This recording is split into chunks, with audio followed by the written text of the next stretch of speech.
اس نے تجھے حق دیا منہ بگاڑنے کا ہے، وہی گنے کا پیڑ لگا ہوا تھا، اور یہ بیٹیاں منہ نہ بگاڑا کرو. اللہ کی رحمت ہوا کرتی ہے بیٹیاں. ایک شخص کا 6 بیٹی ہو گئی، اس کے گھر 6، بڑا ظالم بڑا جابر تھا، 6 بیٹیاں پیدا ہو گئی اس کے گھر. اب جب 7ویں بار اس کی بیوی حمل سے ہوئی، پریگنینٹ ہوئی، تب اپنی بیوی کے پاس آ کر کے کہتا ہے، بڑا ظالم تھا، آ کر کے کہتا ہے سن، اگر اب 7ویں بیٹی پیدا ہو گئی تو تجھے اور تیری سب بچیوں کو گھر سے نکال کر کے باہر کر دوں گا. سمجھ لے اتنا گناہگار اتنا ظالم تھا، جو کہتا تھا وہ کرتا تھا.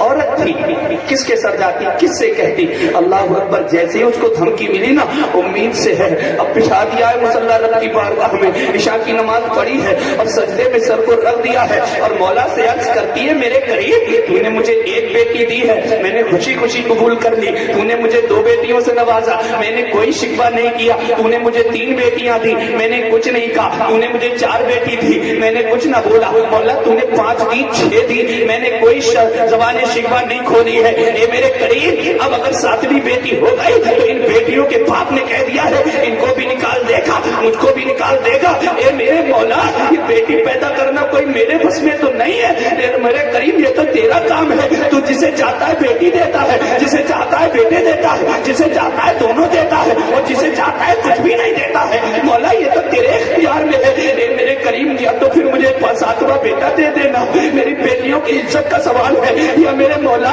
پھر مجھے اگر 7ویں بیٹی دے تو اس کے باپ کی نیت کو بدل دینا. اللہ اکبر. ابھی یہ عورت سر کو سجدے میں رکھ کر رو رو کر کے گڑ گڑا کر کے دعا مانگ رہی ہے. اب وہ ظالم شخص اپنے بستر پر جاتا ہے، جیسے ہی اس کی آنکھ لگتی ہے تو کیا دیکھتا ہے وہ ظالم؟ یہ دیکھتا ہے خواب میں میدان محشر قائم ہے، قیامت کا دن ہے، میدان محشر قائم ہے، نفسی نفسی کا عالم ہے، کوئی کسی کا پرسان حال نہیں ہے. اب فرشتے اس ظالم شخص کو اللہ کریم اس کو بلاتا ہے، کہتا ہے اس کو لے کر کے آؤ. فرشتے اس کو دونوں ہاتھوں سے پکڑ کر کے اللہ کی بارگاہ میں پیش کرتے ہیں. مولا فرشتوں سے فرماتا ہے ایک فرشتوں ذرا اس کا نامہ اعمال تولو. اب نامہ اعمال تولا جا رہا ہے، وہ لوگوں ذرا توجہ سے سننا، نامہ اعمال تولا جا رہا ہے. تو فرشتے آ کر کے کہتے ہیں مولا اس کے نامہ اعمال میں تو کوئی نیکی نہیں ہے، رب یہ بڑا ظالم ہے، رب یہ بڑا ظالم ہے، اس نے کوئی نیکی نہیں کی ہے. رب فرماتا ہے میرا کریم رب فرماتا ہے اے فرشتوں اس کو منہ کے بل گھسیٹتے ہوئے جہنم میں لے جاؤ.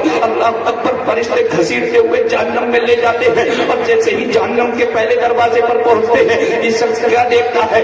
پہلے گیٹ پر پہلے نمبر کی بیٹی ہاتھ لگائے ہوئے کھڑی ہے اور عرض کر رہی ہے مولا یہ میرا باپ ہے، مولا اس نے میری پرورش کی ہے، اے میرے کریم اس کو جہنم میں نہ ڈال، اگر اس کو جہنم میں ڈالنا ہے تو اس سے پہلے مجھے جہنم میں ڈال دے. فرشتے پہلے گیٹ سے ہٹاتے ہیں اور فرشتے دوسرے گیٹ پر لے جاتے ہیں. کیا دیکھتا ہے؟ دوسرے گیٹ پر دوسرے نمبر کی بیٹی کھڑے ہو کر کے یہی عرض کر رہی ہے اے میرے کریم میں میرا باپ ہے، اس کو جہنم میں نہ ڈال، اس سے پہلے مجھے جہنم میں ڈال دے. فرشتے وہاں سے ہٹاتے ہیں، تیسرے پر لے جاتے ہیں. تیسرے گیٹ پر تیسرے نمبر کی بیٹی یہی بول رہی ہے. فرشتے وہاں سے ہٹا کر چوتھے نمبر پر لے جاتے ہیں. چوتھے نمبر کے گیٹ پر پہنچنے کے بعد اور کیا دیکھتا ہے؟ چوتھے نمبر کی بیٹی گیٹ پر ہاتھ لگائے کھڑی ہے. فرشتے وہاں سے ہٹا کر 5ویں نمبر پر لے جاتے ہیں. 5ویں نمبر کی بیٹی گیٹ پر ہاتھ لگائے یہی عرض کر رہی ہے. وہاں سے ہٹاتا ہے 6ٹھے گیٹ پر فرشتے لے جایا کرتے ہیں. 6ٹھے گیٹ پر 6ٹھے نمبر کی آخری بیٹی ہاتھ لگائے ہوئے کھڑی ہے. اس نے دیکھا پہلے پر بیٹی نے روک لیا، دوسرے پر بیٹی نے روک لیا،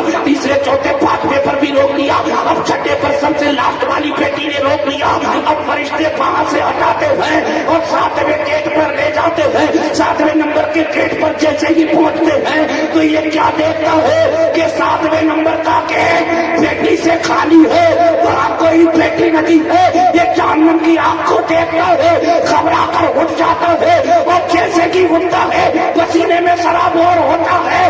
جیسے ہی آنکھ کھلتی ہے تو پھر سر کو سجدے میں رکھ کر کہتا ہے مولا اب مجھے 7ویں نمبر کا بیٹا نہیں چاہیے، میرے قریب مجھے 7ویں نمبر کی بیٹی عطا ہے. واہ واہ واہ ماشاء اللہ. نعرہ تکبیر، نعرہ رسالت، نسل کے اعلیٰ حضرت، نسل کے اعلیٰ حضرت، نعرہ حیدری، مفتی جعفر رضا صاحب قبلہ، نعرہ تکبیر، نعرہ رسالت. واہ واہ. 7ویں نمبر کی بیٹی